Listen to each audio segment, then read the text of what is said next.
Hey everyone, welcome to this explainer. Okay, let's just dive right in, because today we are unlocking the ultimate roadmap for building long-term wealth. Look, if you've ever felt completely intimidated by the stock market, you are in the exact right place. We're going to break down exactly how you can start investing step by step, transforming all that confusion into clear, actionable confidence. You know, people often treat the stock market like it's some giant casino. But here's a quote I absolutely love. The stock market represents one of humanity's most sophisticated systems for allocating capital, creating wealth, and driving economic progress. It's literally a vital engine. It connects companies that need funding to innovate with regular people like you who are seeking returns. It's the core driver of global economic growth. So here's our game plan for today. First, demystifying the stock market. Second, your step-by-step investment roadmap. Third, top tech tools for 2026. Fourth, managing risk and psychology. And finally, navigating global stock markets. Let's get to it. All right, kicking things off with Section 1, demystifying the stock market, also known as the arena.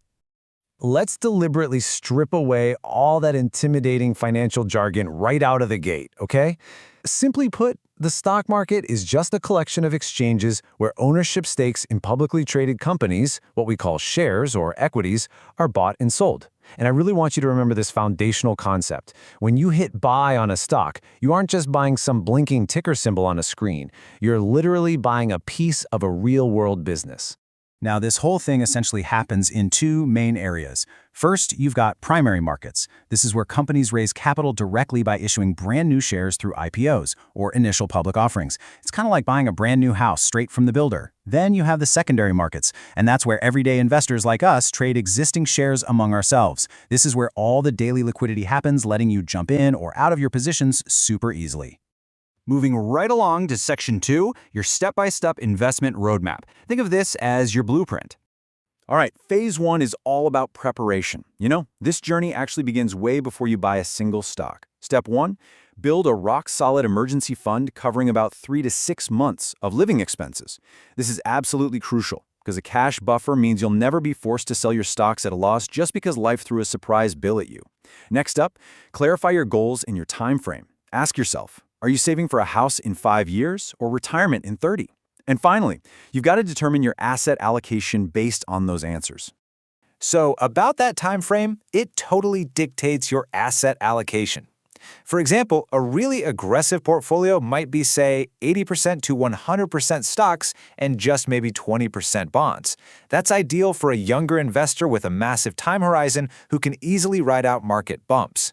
But on the flip side, a more balanced approach like 60% stocks and 40% bonds offers a lot more stability for someone who's getting closer to actually needing those funds.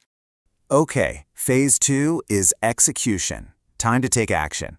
This involves opening the right kind of account, picking a solid brokerage, and building out a diversified portfolio. But I want you to pay special attention to Step 3 here, using dollar cost averaging. That's just a fancy way of saying you invest fixed amounts of money at regular intervals, no matter what the stock's price is doing that day. Honestly, this is a real game changer.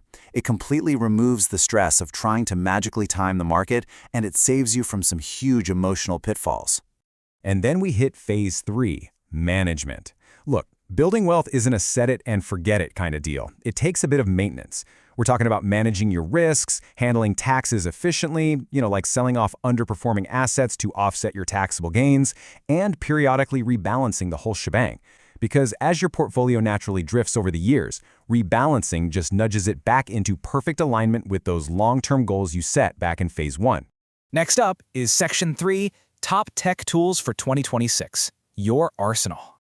Technology has completely democratized investing. I mean, everyday retail investors now have access to the exact same resources that used to be strictly reserved for Wall Street pros. Let's break it down. For brokerages, heavy hitters like Fidelity, Schwab, and IBKR are leading the pack with zero-commission trades and insane global access.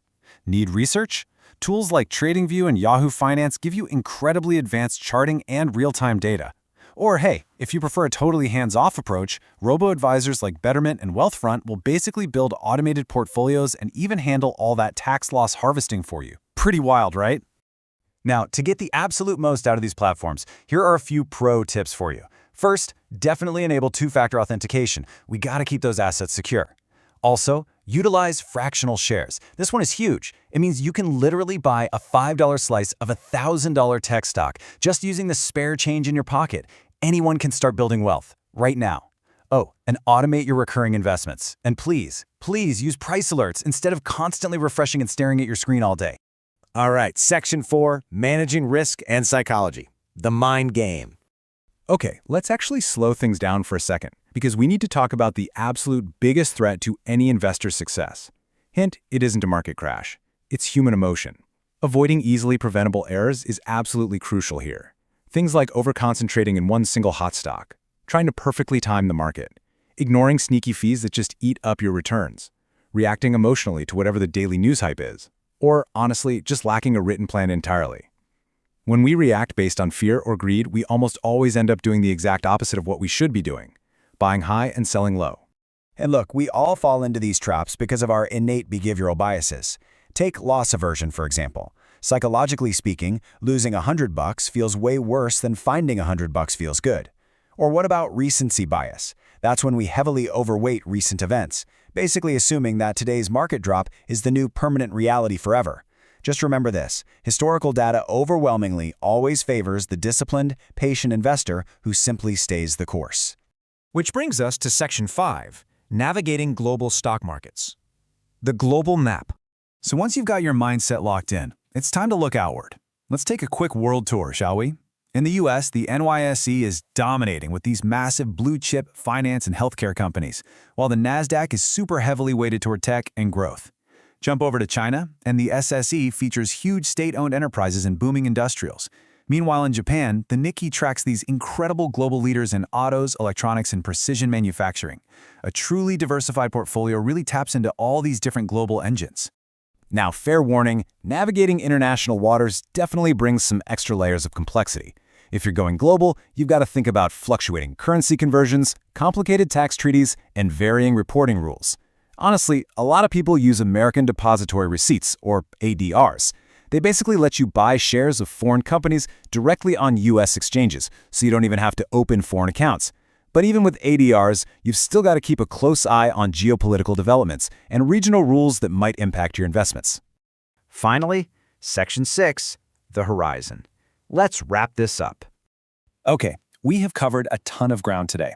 The foundations, the step-by-step roadmap, the cutting-edge tech, the psychology, and the whole global landscape. So I want to leave you with one really provocative question to chew on. Will you let the market dictate your future, or will you take control today? Remember, investing is a marathon. It's for sure not a sprint. The immense power of compounding and economic growth is just waiting for you, but only if you take disciplined, consistent action right now. And hey, if you want to dive deeper into literally any of these tools or strategies we talked about today to keep building your financial education, there's so much more out there for you. For more, visit our website, Fair Solution. Thank you so much for joining me on this explainer. Stay focused out there and happy investing.